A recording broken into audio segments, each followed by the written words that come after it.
Hi and welcome to Matrix Moments. This is Saloni, and on today's episode, we have Shri and Vignesh, the co founders of Rocketlane, a B2B SaaS startup that's creating a benchmark experience for client onboarding as well as building a global brand. They're in conversation with Pranay Desai, Vice President at Matrix Partners India, and as part of this episode, they cover the team's deep SaaS history, learnings from their prior venture, Contour, that was later acquired by Freshworks, their vision for Rocketlane, and much more. Tune in. Hi, everyone. Welcome to the Matrix Moments podcast, and thank you for tuning in. This is Pranay here, and I'm the VP and lead for B2B SaaS investments here at Matrix Partners India. I'm personally very excited about this podcast because I've known these people for a very long time. So today we are going to be talking about the founder's journey for second-time SaaS entrepreneurs with Sri Krishnan and Vignesh from Rocketlane. Hi, Sri. Hi, Vignesh. Hey, Pranay. Hey, Pranay. Excited to do this with you. Yeah. So good, guys. I think I have known you for a long time, but just for the benefit of our audience, can you share a little bit about yourselves? Sure. So as you introduced already, we are on our second SaaS journey. Previously built, actually, you can say we built 3 SaaS products before this, like 3 variants of the same one to be, more exact. So we built a product from 2012 to 2015, bootstrapped for a long time. This was called Contour. And if you've used the chat inside apps like Zomato, Swiggy, Big Basket, Bank Bazaar, and many other popular apps in India, some in Southeast Asia, that was powered by Contour in that time. Later got acquired by Freshworks, relaunched as Hotline.io, later relaunched as FreshChat. That's a product that's been wildly successful globally, and that's sort of the last thing we did at Freshworks. And then we are on this new journey building Rocketlane, which the idea for which came from our stint at Freshworks. Right. So I take care of all things product. I think Pranay is well versed with the internal dynamics of what between Deepak, me, and Sri, what we do. So Deepak takes care of engineering, I take care of product, and GB takes care of everything else, essentially. Is Pranay, you want to chip in with what the term is? Okay, you can probably Yeah. So, I think for those who don't know, I already know Sri, Deepak, and Vignesh from 2015 because I was the person who acquired the first company while at Freshworks. So we've known each other for a good 6-7 years now. And I think I first wanted to go back and hear about kind of your dynamic, right? Because you're kind of a very tight-knit, complete team from day one. So where did you meet each other? Right. So Sri and I, we've been friends from like college. I think we've known each other for 20 years. My association with Deepak goes back even longer. I think since I was 10 years old, probably. So more than 25 years I've known him. I think 28 years I've known Deepak.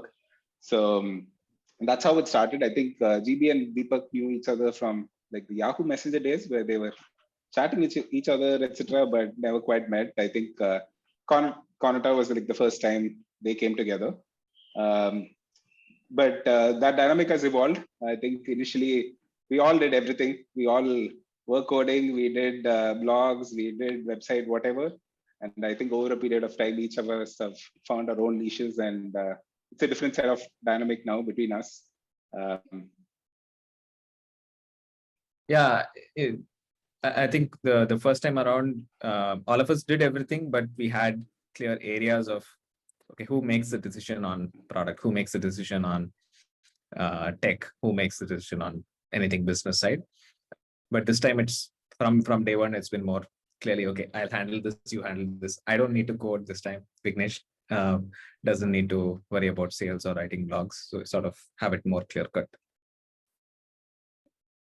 Got it. And I think like when you acquire a company, the way the founder operates tells you a lot about how they're going to be. So I hated negotiating with Sri Krishnan during our acquisition, and I've gone through this with 8 other people. So I know he'll make a great founder, a terrific business guy, but I hated being on the other side, right? You asked for whatever you wanted and you got everything.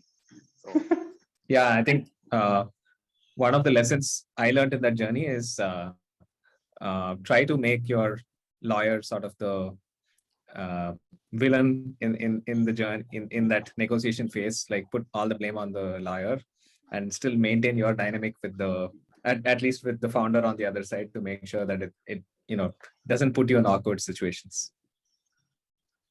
I don't know if Archana's hearing this, but I wonder what she's thinking about it right now.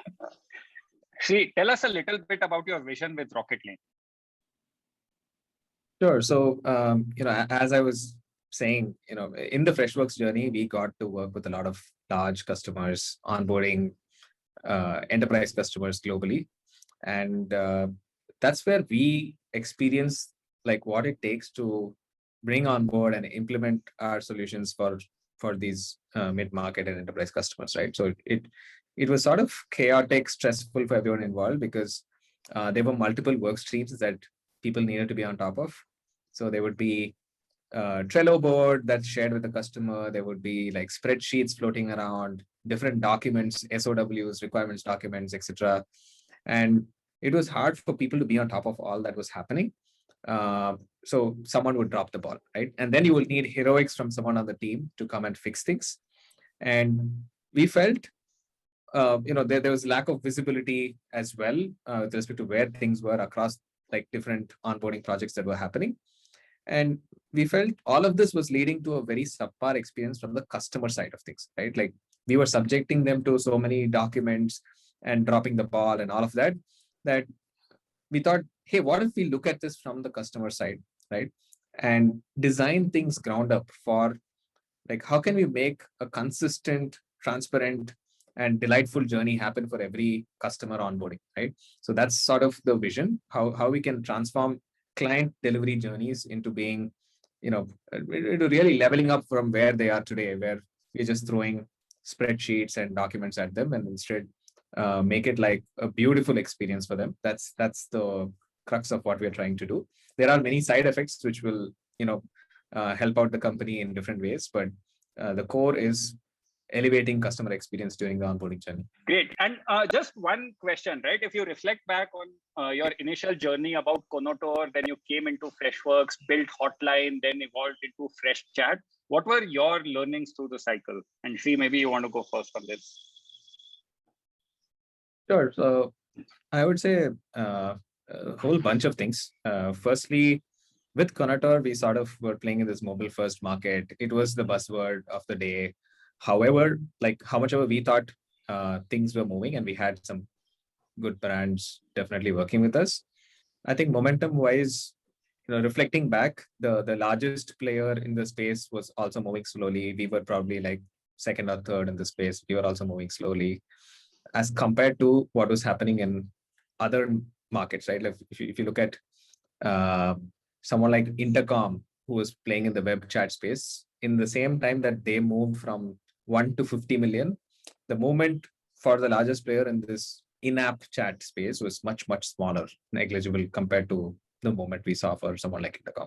So I think my biggest lesson from that journey has been pick a market which is either like so big already that you don't need to even think about, hey, is there TAM, etc., or pick a market which has big momentum behind it, and it's not just being a buzzword. People actually looking for solutions, using solutions, etc. Right. I think as an anecdote, right?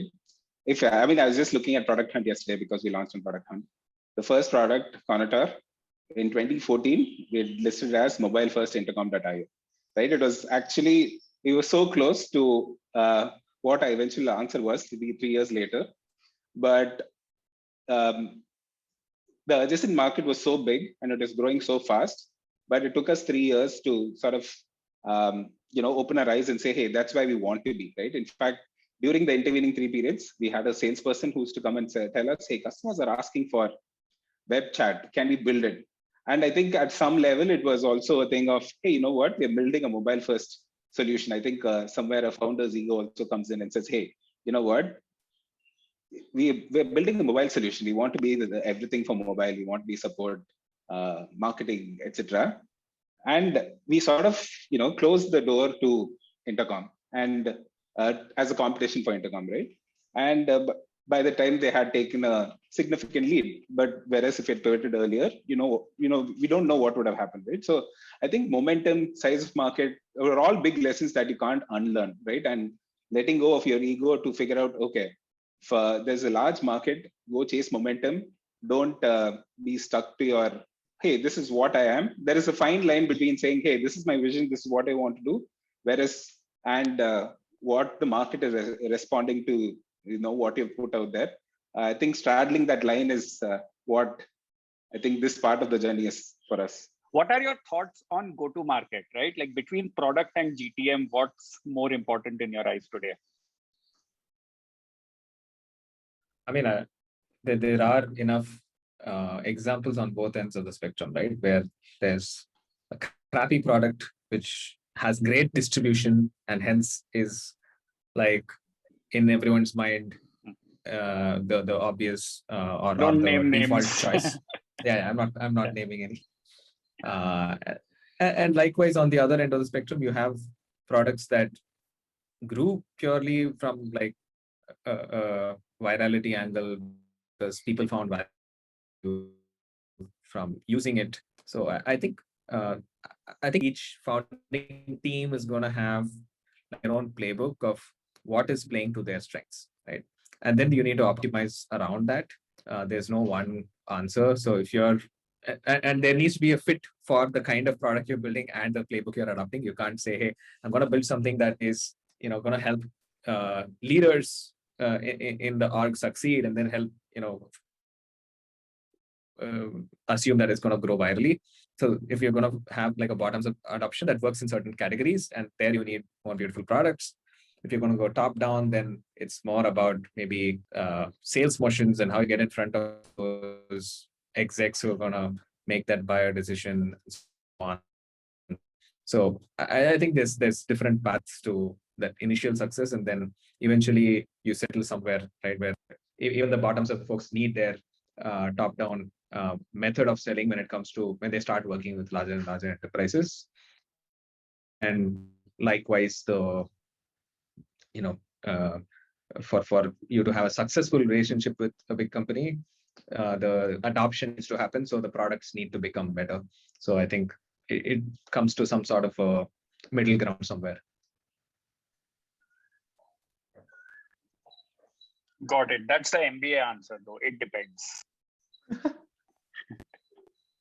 So I think moving on, right? So let's talk a little bit about the Rocketlane journey, right? So I know you started in March 2020 when we just went into lockdown. So how has the kind of team and people development aspect been for you? Right. I think, to give people listening in a little more context, we've been almost like a completely remote team so far. We've have people all the way from like Jaipur up in the north to like Tanjavur down in the south of Tamil Nadu. We have people dotted all over the place, right? So it's been like a fairly interesting learning experience. I think this is completely new to us, right? We've never been in a situation where we had to develop remotely because engineering and product was sort of the initial things we had to do during that phase. So I can talk about how we went about doing that and what were the thought process behind doing all of those things, right?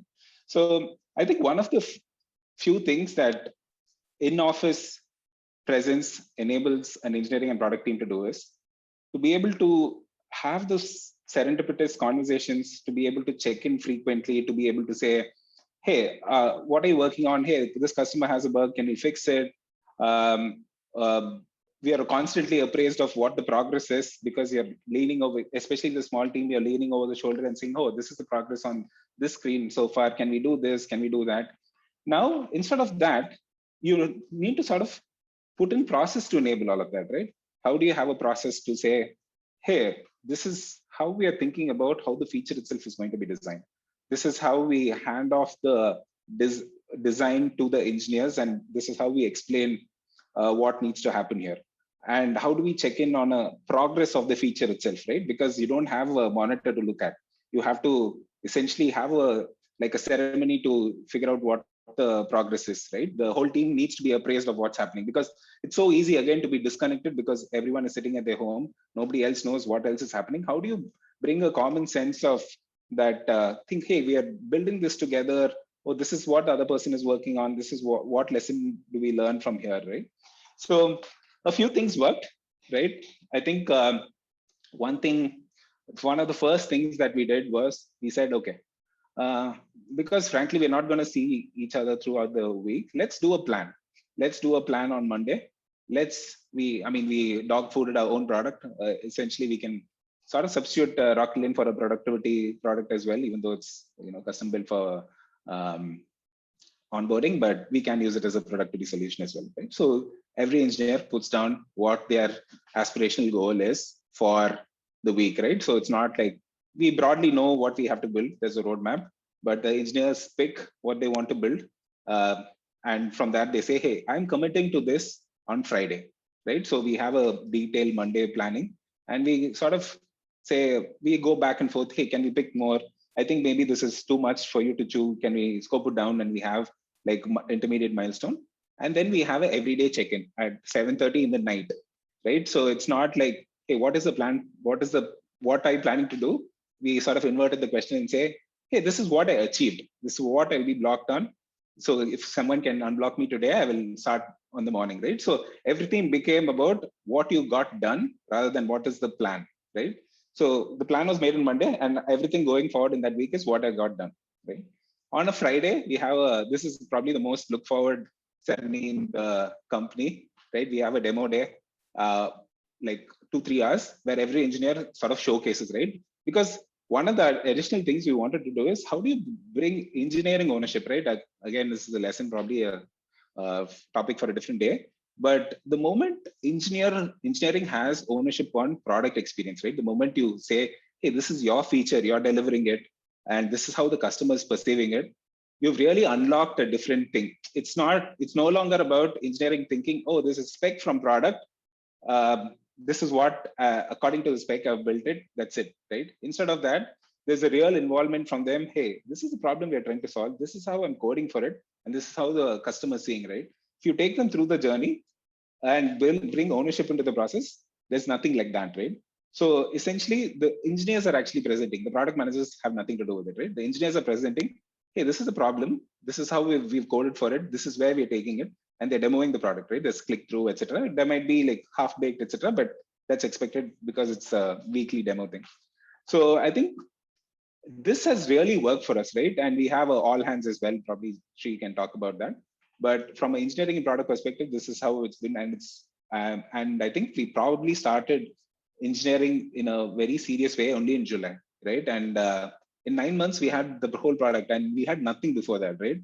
And I think if anything, it's been faster than any of the other products we built before. So it's been great. Yeah, and it's been a great learning experience also for us. Yeah, well, the one thing I like about those demo days is day before that, our designer catches up in detail with, like, our designers, couple of designers catch up with each front-end engineer to make sure that things are going to look polished during that demo.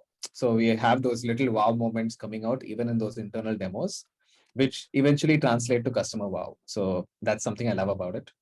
And I think the more things we needed to be very intentional about right from the beginning of the journey, one of which was, how do you make sure people understand what this customer onboarding problems, right? Like, because a lot of new people joining the team may not be aware of like what it takes to onboard a new customer. They may have been working on product even at like a product company, but they may not have experienced what it takes to, get a large customer live. So we recorded conversations with hundreds of folks that we were talking to from very early on, right? So right from problem discovery, we have these repositories. We have probably more than 300 hours of conversations now. Initially, it was only problem discovery. Then it became like demos of high fidelity mocks. Then it became demos of the product itself. And now, and before as well, in the past, whenever we did those demos, we would put up snippets in our like Slack channel saying, hey, guys, we just had this conversation with the potential customer, watch this, right? So that they understand the pains and they relate to what the problems are, empathize with it. Now what we do is any new joinee, we have a series of videos that we give them saying, hey, you know what, over the course of the next week, please watch these videos so that you understand what it takes to onboard a customer, what are the problems people are facing, how do they react when they see our product, what do they like in it. So gives them a fair idea of what we are solving. And that brings that additional, because I think good ideas can come from anywhere. So they start thinking about, hey, okay, how are we going to solve this problem for the customer? So that's one. And then we also wanted to create an avenue for people to catch up in general, right? Like for us to share updates overall for the company, or for just to build a better bond among team members. So we used to do an all hands in the past. Then we said, hey, let everyone turn on their videos. So let's make it all faces. So we have an all faces meeting every Thursday. It's a video on meeting where we are just sort of chatting about different topics. People ask questions about anything from how does a VC make money to angel investing to how to think about marketing in a startup to how do you define, like it could be anything, right? So people are curious to learn as part of this journey. That's why they join us, right? Because they want to be part of an early startup journey where there's a lot of learning happening. And so we made it a forum for people to chat about any topic. Sometimes they're telling us, I think last week, a couple of people were talking about ghost stories. Anything goes, right? So there's no rules around this catch-up session. But we form stronger bonds. We pull each other's legs. People understand it's okay to pull like a founders like that. That brings us all closer together, right? So that helps. And that helps us have more honest conversations in general as well, outside of like this meeting, because we're forming that bond. We've done quizzes, like games. What is that? Two truths and one lie about each member of the team, whatever it is, right? Do something fun, get to know a little more about each other. That's one thing that's worked really well for us, I would say. Great. So that's a perfect segue into kind of the quickfire round. So this is not about Rocketlane. This is life outside Rocketlane. So Shri, best piece of advice you've heard, something you want to share with all the aspiring founders out there? Yeah, I'm going to say it's finally market trumps all is the best golden advice that I've gotten. So build something where I think the way it was framed for me was rising tide lifts all boats. So are you playing in a hard market or easy market where like everyone is doing well? Choose a market like that. We all do our startups at the peak of our life, generally, like, you're spending your best years on this. So optimize for a journey that's going to be aided by like strong, momentum outside of only what you're trying to make happen. I think that's my best advice. Got it. And Vignesh, your best piece of advice you've heard? I don't know if it is advice, but I think it's probably, I think Girish said this at some time. I mean, it resonated with me very deeply. I think he said, success is in the large things, happiness is in the small things. And I think that's something which I sort of optimize for. Like, if you need to be successful, you need to be like build a big business, like whatever, try to replicate the fresh air journey if possible, hit the same milestones, etc. But everyday happiness is for me is the journey, right? So I optimize for that. Hey, what kind of problems am I working with? Am I learning something new? Find happiness in your everyday job. Don't try to find happiness in success. And I think that is something which I optimize for. Brilliant. Got it. And what's a must-read book for you and why? For me, I think, I think there are a lot of brilliant books. For me, I think probably from a product perspective, I would say Competing Against Luck, I think is a must for product folks out there. I think once you start seeing product as a sequence of jobs to be done, as opposed to a feature set, it really moves your thinking from inside out to outside in. You're not thinking, hey, here's a feature which I need to give to a customer, rather than, hey, here are the set of problems the customer is facing. How do I solve for that? Right? I think that's one. And I think creative selection, it's like a book from one of the engineers who developed the first iPhone. how they built it, right? What engineering ownership over a product can bring. How does iteratively, how do you come to a solution? How do you become better, right? It's not like the very first solution that you bring out is the best, but how do you iterate quickly and improve every day to get to the right thing? It's also, I'm a big Apple fanboy, so it also gives me an insight of how Apple work.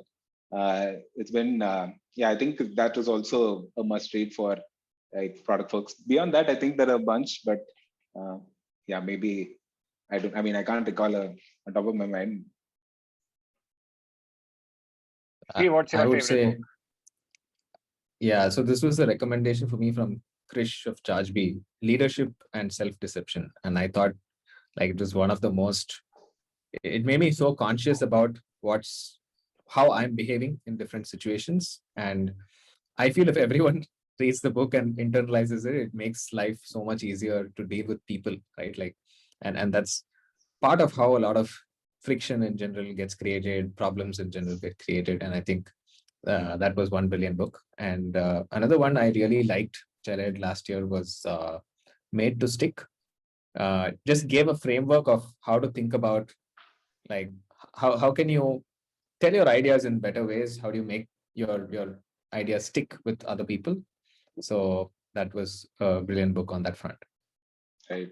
I think leadership and self-deception is not just, I second that, it's a brilliant book. It's not just for leadership or whatever. I think it's for everyday life. It's a great book. So, and one last question from my side. So, kind of the entrepreneurship journey is kind of a 10-year journey mixed with highs and lows. So how do you take care of yourself through the times? I think for me, I'm generally a lot more aware that there will be highs and lows, right? I think, especially I think the Conator journey, it takes you through a ringer, right? You'll have enormous highs where your new customer or users are using you, and it will take you through lows as well, right? I think, but I think just being aware that, just treat that, the highs might not stay, right? But whereas the lows are also equally won't stay, right? It's not like there will be better days to come. Just persist and stick with it, and you will probably have better days ahead. And I think the other thing, going back to my earlier thing, right? I think happiness is in the small things.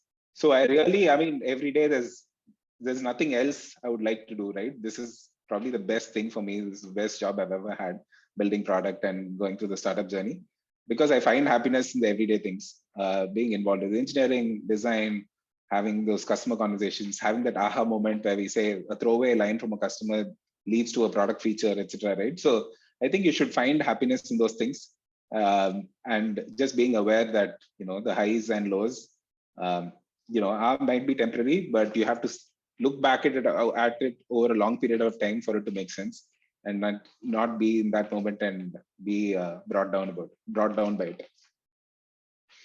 I think especially from a SaaS perspective, I think like the whole growth mindset aspect also works, because typically it's not as hit or miss as a B2C startup would be, right? So in that sense, if you've not done something, not managed to crack something, you haven't managed to crack it yet, and you can figure it out. If you think, okay, you know what, I want to crack this, it may take longer, but keep trying and crack it. And I've seen a lot of startups which I thought maybe in 2014, 2015, I thought, hey, you know what, this company is stuck over here. But then they persisted. And I think a lot of those companies that persisted have actually turned out to become successful over a period of time. So in that sense, I think if there's a low, figure out what you need to solve, put your heads to it. It doesn't mean it's the end of the journey. It's just part of the journey, right? And need to focus on figuring it out and then move forward. Awesome. So I think with that, we've come to the end of this podcast. Thank you everyone for those, especially you guys who stuck it around till the end, and hope to have you back for the next episode.